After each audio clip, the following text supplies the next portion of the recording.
वीणा वेणु art foundation 122 सालों से संगीत म्यूजिक को बढ़ावा देती चली आ रही है।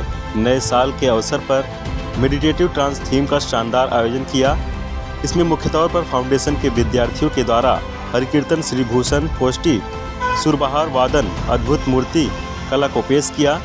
इसमें सम्मानित अतिथि सचिन राजे, रवि पाटिल, राकेश घरत, माजी सरपंच सुधाकर गायकवाड़, सुहास देशमुख व अन्य मान्यवर शामिल रहे।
उपस्थित मान्यवरों ने अपना मनोगत व्यक्त करते हुए कार्यक्रम की सराहना की। और मैं आज वीणा वेणु आर्ट फाउंडेशन की तरफ से कि यहाँ मैं अपना सुरबहार प्रस्तुत करने जा रहा हूँ।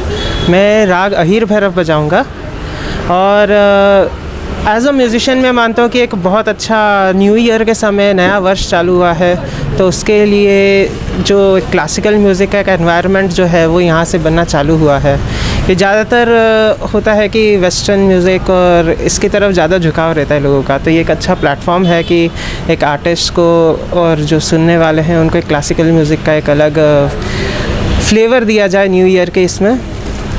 तो मैं राग अहीर भैरव से प्रस्तुत अपने दूंगा और मैं बहुत बहुत धन्यवाद कहना चाहूँगा राधिका जी का, जिन्होंने मुझे यहाँ अपनी प्रस्तुति देने का एक अवसर प्रदान किया है। आज मैं यहाँ अटेंड कर रही हूँ। जो प्रोग्राम मैम ने अरेंज किया है बहुत अच्छा है। एक्चुअली ये जैसे मैम ने बताया है कि हम जैसे न्यू ईयर सेलिब्रेट करते हैं या कोई भी डे अपन स्टार्ट करते हैं, तो वो एक शुरुआत रहती है कि हमारी सोच क्या रहेगी आगे पूरे दिन की या हमारे पूरे ईयर की। तो वो एक मेडिटेशन के हिसाब से और म्यूज़िक के हिसाब से दोनों का जो प्रयोग किया है, मतलब जो एक्सपेरिमेंट उन्होंने सोचा है, ये बहुत अच्छी सोच है। मुझे नहीं लगता कि ऐसा कोई सोचता होगा न्यू ईयर के टाइम कि हम ऐसे सेलिब्रेट करना चाहेंगे। मैम ने जैसे बोला पार्टी 31 को हम पार्टी करेंगे, 1 को हम पार्टी करेंगे और बस यही चलता है। तो ये जो मेडिटेशन वाला प्रोग्राम है और विथ म्यूज़िक, ये बहुत अच्छा है। माइंड को कैसे हमें काम करना है और एक थेरेपी जो है म्यूज़िक, एक्चुअली म्यूज़िक जो है उससे बहुत सारी हीलिंग होती है। आपने सुना भी होगा बहुत सारे रोग सही हो जाते हैं इससे। बहुत सारे राग रहते हैं, उनके प्रयोग से बहुत सारे रोग सही हो जाते हैं। Good afternoon, my name is Sharaf Bakshi and today I had a performance on Veena Venu Art Foundation which went great. Many big artists came to see our performance and they were satisfied when they left. At the end we took a photograph and we also we received our certificate.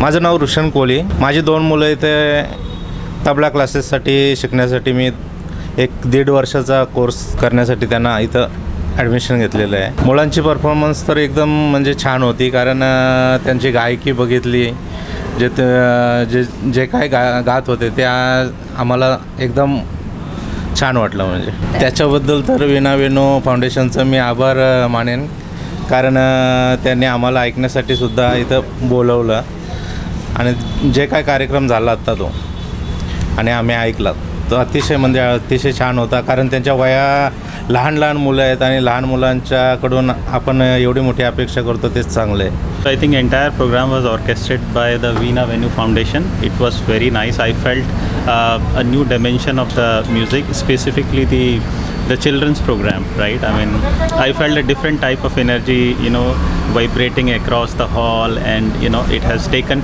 me to a different dimension altogether. So I must say that this is a very, very good initiative, and I would like to explore such kind of program many more in the future with Veena Venu Foundation, and I'm truly thankful and great that you allow me to be a part of this program. My name is Devansh Gupta and I take classes in Veena Venu, and I liked the performance very much, and I have given many performances here, so it was great and wonderful. और मैं Veena Venu art foundation में music के लिए आती हूँ, और आज का जो परफॉर्मेंस है वो मुझे बहुत अच्छा लग रहा है, क्योंकि इसमें बड़े बड़े आर्टिस्ट आए थे।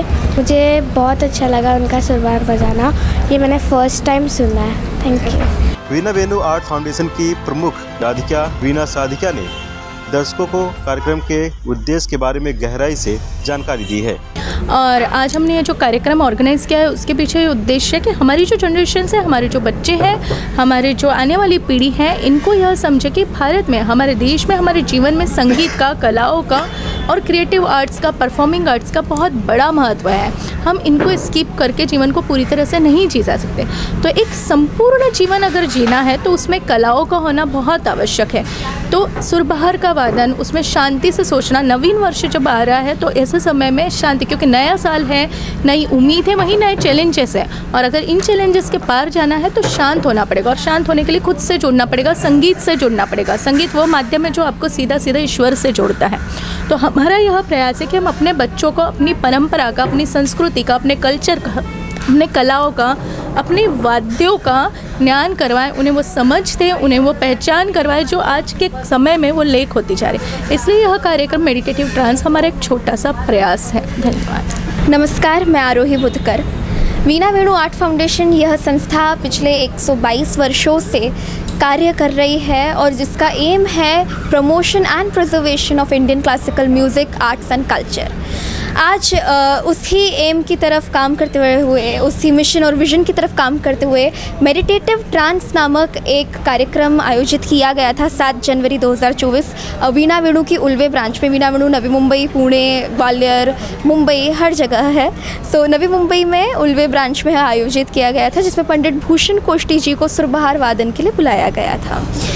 इस कार्यक्रम के पीछे का विचार कुछ इस प्रकार था कि जनरली जब हम नववर्ष की बात करते हैं तो नववर्ष पे लोग अक्सर लाखों रुपए खर्च करके घूमने जाते हैं, पार्टी करते हैं, और इसी तरीके की अलग अलग एंटरटेनिंग एक्टिविटीज़ में अपना टाइम और पैसा दोनों खर्च करते हैं, B it 31st, B it 1st। सो इसी तरीके से अगर हम विचार करें कि नववर्ष का असली अर्थ क्या है, नववर्ष को अगर हम थोड़ी गहराई में समझें तो हमें समझ में आता है कि नववर्ष में हमें अपने आप के अंदर की जो एक नेगेटिविटी होती है, नेगेटिव साइड होते हैं, या हमारे अंदर के जो बदलाव होते हैं उसके ऊपर वर्क करना चाहिए। जब हम बात करते हैं नववर्ष की, तो हर किसी के जीवन में एक वर्ष में एक ऐसा समय आ जाता है जो काफ़ी ज़्यादा कठिन रहता है, चैलेंजिंग रहता है, दुखता ही रहता है। तो जब नववर्ष की बात करें तो वो ऐसी जो दुखद यादें हैं, ऐसी जो दुखद चीज़ें हैं, चैलेंजेस है, कठिनाइयाँ हैं, तो उससे ओवरकम करते हुए हमें नववर्ष में जाना चाहिए। और नववर्ष में अगर ये सारी चीज़ें, हमें कठिनाइयाँ, चैलेंजेस, दुख, पीड़ाएँ, बुरी मेमोरीज़ को ओवरकम करना है, तो उसके लिए बहुत ज़रूरी है कि हम पहले खुद को शांत करें, क्लैरिटी लाए खुद में, और खुद से कन्वर्सेशन करें। And music is set to be music is set to play a very key role in allowing us to express ourselves and talk to each other. Music is a form of God itself.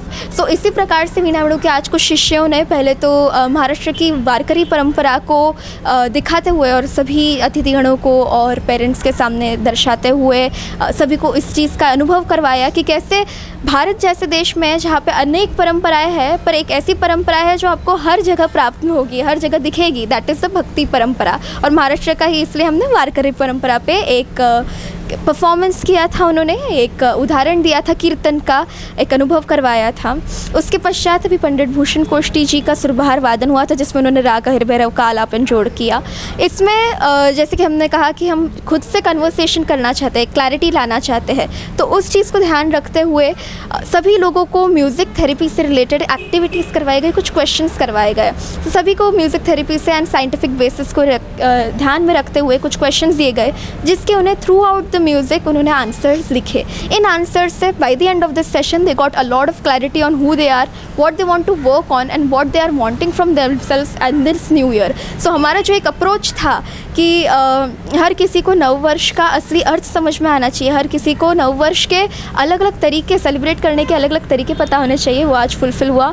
और मैं वीणा वेणु के साथ जुड़कर यही चाहती हूँ कि इस तरीके के कार्यक्रम आगे होते रहे और इसी तरीके से हमारी आने वाली पीढ़ियाँ हो, अभी की पीढ़ियाँ हो, पुरानी पीढ़ियाँ हो, सब में संगीतिक चिकित्सा के बारे में भी एक अवेयरनेस हो, सब में हमारे इन जनरल हॉलिस्टिक लिविंग किस तरीके से होनी चाहिए उसके बारे में एक अवेयरनेस हो, और इन जनरल हमारी लाइफस्टाइल कैसी होनी चाहिए और हम कैसे कर रहे हैं उसके बीच का एक डिफरेंस के साथ अवेयरनेस हो। बस मेरा इतना ही कहना है। Thank you so much. Video journalist Musaid के साथ पंकज यूनिवर्सिटी की रिपोर्ट, आवाज़ टुडे, नवी मुंबई।